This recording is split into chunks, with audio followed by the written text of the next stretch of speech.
आज 6 जनवरी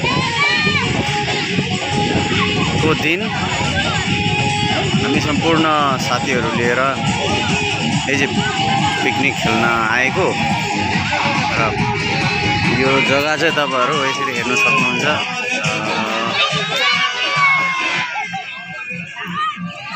मौवा picnic spot Dalsinghpada Jaigaon भुटानबाट।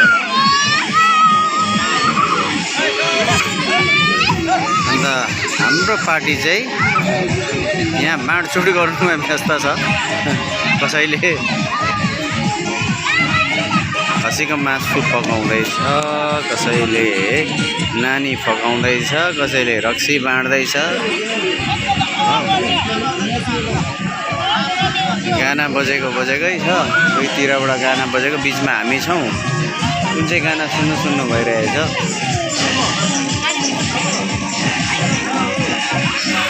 रमाइलो भइरहेछ जसो एकमुष्टम भन्नुभयो भने।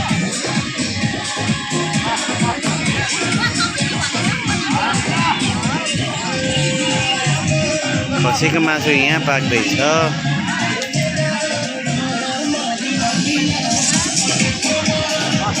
हेल्पर यहाँ छ हाम्रो सञ्जय भाइ,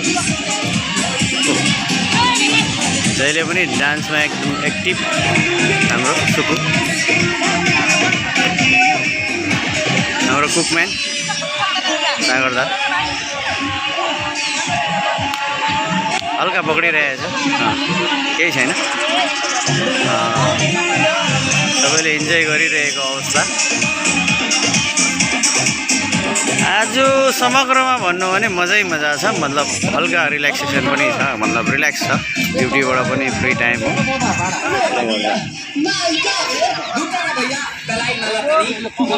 ठिकै छ। अरू बाँकी कुरा चारैतिरबाट आएका टुरिस्टहरू पनि छन् यहाँ।